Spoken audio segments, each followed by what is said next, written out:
Welcome to the Executive America podcast, where we speak with the country's most influential industry leaders on the business and economic development issues taking place nationally.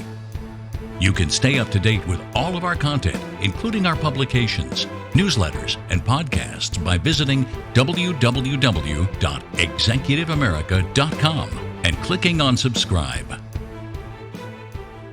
Shane Stirling is the Director of Business Development and co-owner of Epscan Industries.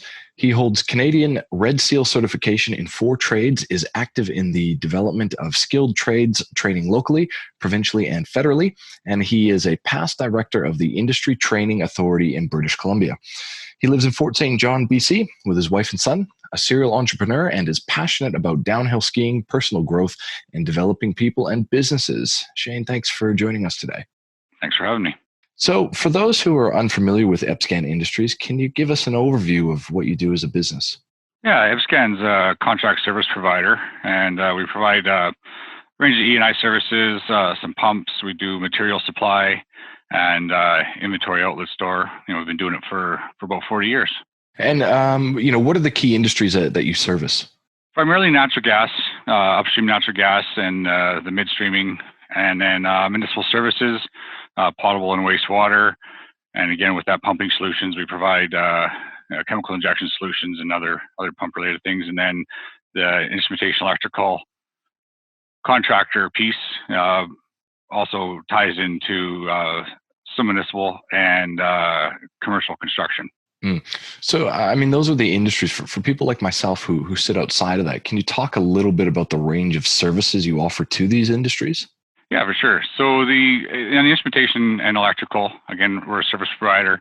So we do construction of greenfield projects and any additional expansions of things they want to do. Again, for the oil and gas side, that's building well sites, adding compressor stations into existing stations, and then from the municipality side, it's again building water plants and maintaining water plants and pumping for the pipelines require pumping stations as well. So a lot of that stuff there. We also have a communications division, which we provide both mobile radio communications and then also fiber optics, and then some automation, programming of programmable logic controllers and such. So okay. And so how did you become involved with the company then? Well, Epscan's actually a second-generation family business. My father started it in 1978, and then after worked as a kid after schools, cleaning trucks, cleaning the shop, sweeping the floors, and after I graduated high school, moved into the trades training program, and a couple decades later, here I am. Fair enough. What do you guys see as your difference compared to other competitors who might be in the same space?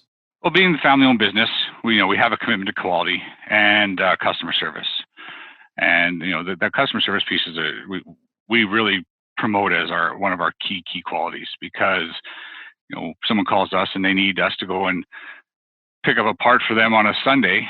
We're going to go and do that and make sure that client's taken care of. Whereas if you're part of a larger organization, you don't quite have that personal level of care.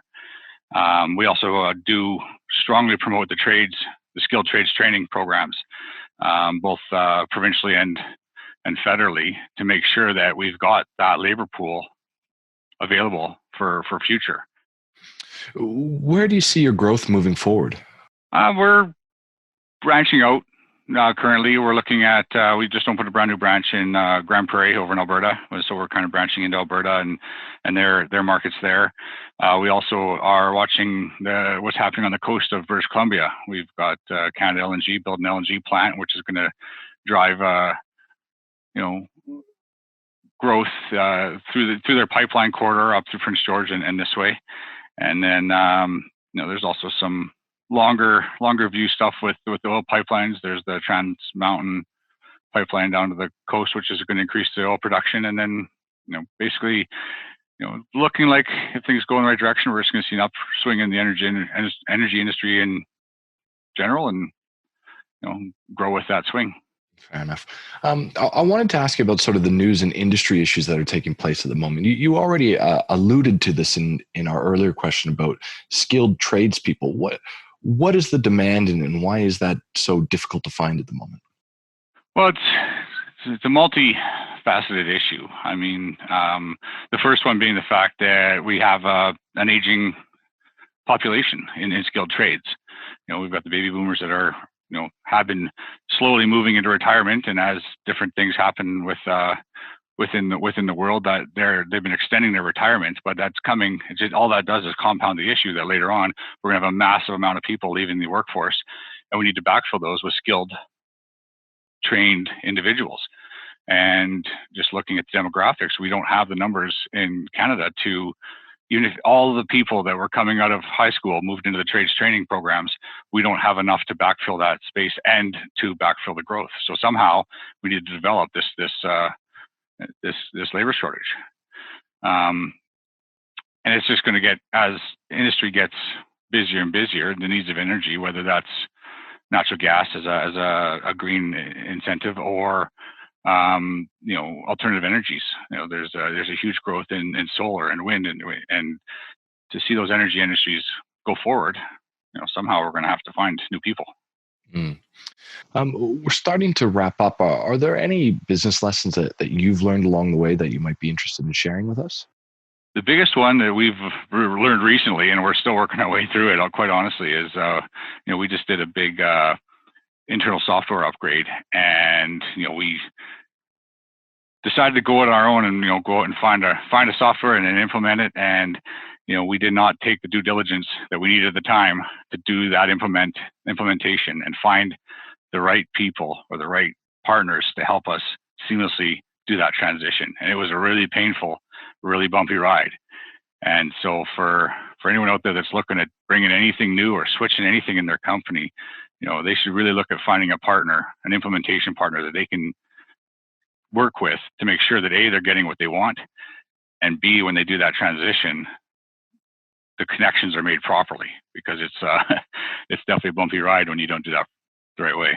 Fair enough. Look, before we finish up today, Shane, is there anything else that you might like to add? Not really. I mean, mostly just thanks for the opportunity to talk today, and this has been a really, really interesting experience. Excellent. Well, look, thanks for your time, and all the best. All right, thank you.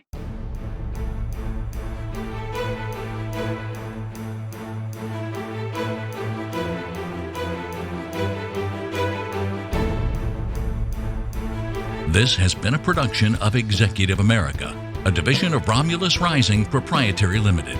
All rights reserved.